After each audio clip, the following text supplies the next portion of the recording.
Немало картинок. Однажды собака съела ботинок. Но это был случай не самый могучий. Осторожно, двери закрываются. Следующая остановка – улица Успенская.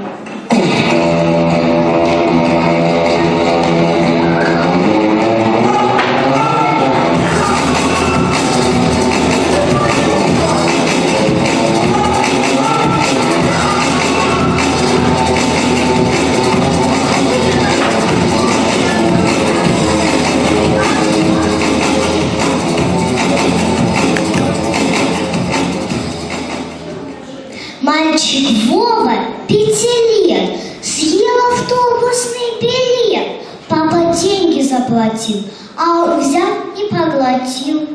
Тут опасный хитер вдруг заходит контролер.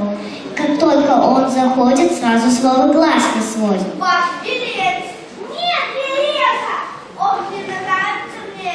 Значит, вам нельзя давать! Значит, будем штрафовать! Дайте 1000 рублей, глядите! Бедный папа только сел. Наш билет ребенок съел!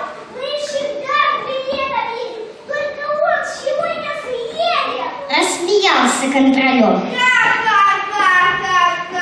До чего народ идет? Я не верю. Переправку. Я 100 лет живу на свете, но не видел, чтобы они билеты.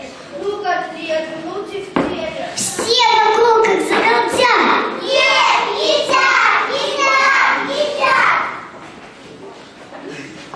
Например, мой внук Антон постоянно ест картон и всегда с такой отвагой набивает рот бумагой. А наш Петенька, к примеру, ест опилки и фанеру. Если щепочка лежит, он сейчас же прибежит. А у нас такое было! Наш ребенок скушал мыло, испугался мальчуган, взял и спрятался в чулан с закрытыми дверями, час плювался пузырям и сказал водитель с места: моя дочь почти невеста, ей уже, наверное, 5, надо мужа выбирать, а она жует окурки и кусочки штукатурки, а мой сын Роман съедает соску за ночь. И почти заплакал он в микрофон.